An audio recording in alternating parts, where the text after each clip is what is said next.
Hugh Jackman, the charismatic Australian icon whose Wolverine claws have slashed through Hollywood's blockbuster landscape, recently bestowed a treasure trove of insider travel tips upon his longtime friend Oprah Winfrey, setting the stage for her eagerly anticipated return to the land down under. This heartfelt exchange, captured in a warm Instagram video posted on a crisp November day, highlights not just logistical advice but a deeper celebration of cultural reconnection. Oprah, the unparalleled media titan whose empire spans talk shows, magazines and philanthropy, confessed her excitement for a 2 whole weeks down under, a duration that elicited pure delight from Jackman. After years away, her tour promises to be a whirlwind of rediscovery, and Jackman's guidance ensures she'll savor every sun-kissed moment. Picture the scene: 2 global powerhouses bonded by mutual respect and shared laughs, huddled in conversation. Jackman, fresh off the adrenaline-fueled success of Deadpool and Wolverine, listens intently as Oprah outlines her itinerary. His eyes light up at the mention of Australia, his homeland, a vast continent of contrasts, from rugged outback to gleaming harbors. "You're returning after so many years," he exclaims, his baritone voice laced with pride. What follows is a masterclass in Aussie immersion, starting with Sydney's iconic Bondi beach. Jackman urges her to dive straight into the famed Bondi to Bronte coastal walk, a 40-minute trek along dramatic cliffs where the Pacific Ocean crashes in turquoise fury. "There's sculptures all the way along," he enthuses, nodding to the annual Sculpture by the Sea exhibition, where contemporary art dances with nature's canvas. These installations, twisting metal forms capturing wind's whisper or wave-sculpted stones evoking ancient dreamtime stories, transform a simple stroll into a sensory feast. But Jackman doesn't stop at aesthetics. He taps into the practical magic of jet lag recovery. "If you get the urge to jump into the ocean, do it. It's the best jet lag cure in the world," he advises with a mischievous grin. There's truth in this. The bracing chill of Bondi's waves, followed by salty skin drying under relentless sun, resets the body's clock like nothing else. Oprah, ever the vivacious explorer, absorbs it all, her laughter echoing the video's joy.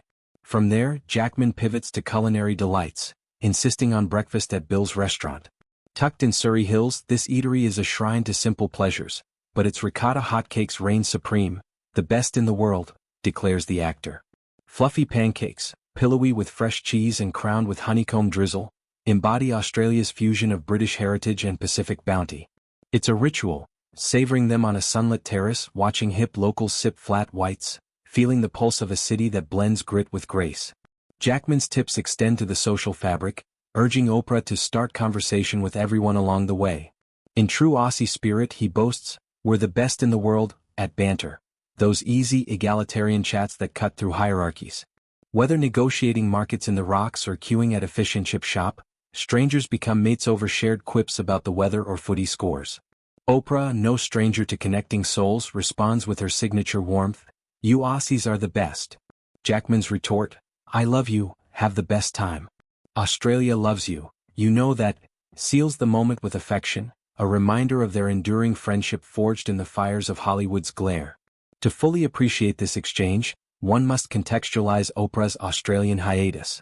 Her last major visit was over a decade ago, a whirlwind promo tour that left indelible marks, interviews with Indigenous elders, beachside reflections on resilience. Now at 71, her return feels like a homecoming to a spiritual kin. Australia's allure lies in its duality, ancient Indigenous custodianship juxtaposed with modern vibrancy. Jackman's advice is a gateway, but Oprah's journey will weave deeper threads, perhaps visiting Ullaru's sacred monolith at dawn, where red earth whispers ancestral lore, or delving into Melbourne's laneway cafes, alive with street art and coffee alchemy. Jackman, born in Sydney to English émigré parents, embodies this hybrid soul. His career, from stage wunderkind in Oklahoma to X-Men's feral heart, mirrors Australia's export prowess. Yet he's a fierce patriot, channeling homesickness into roles that honor his roots. This advice session isn't mere chit-chat, it's mentorship from one storyteller to another. Oprah, whose book club has launched literary legends and whose leadership academy empowers African girls, approaches travel as transformation. Expect her to infuse the trip with purpose. Dialogues with climate activists on the Great Barrier Reef's fragile corals or youth forums in Brisbane tackling mental health taboos. Logistically, 2 weeks unfold like a symphony. Day 1. Bondi's invigorating plunge, hotcakes fueling explorations of the Sydney Opera House's sail-like shells, where harbor breezes carry didgeridoo echoes.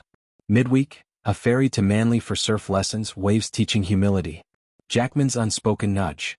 Embrace the wildlife, kangaroos bounding in Blue Mountains fog, koalas napping in eucalyptus groves. Evenings? Opera under stars or indigenous dance performances that pulse with 60,000 years of history.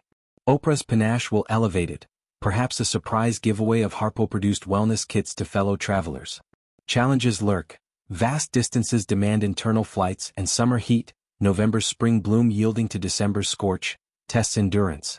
Yet, Jackman's ethos prevails, spontaneity over schedules. This tour isn't tourism, it's reconnection. For Oprah, it's reclaiming joy post-pandemic, her empire's digital pivot underscoring resilience. Jackman, navigating his own evolutions, post the Music Man Broadway hiatus, heals through homeland hymns,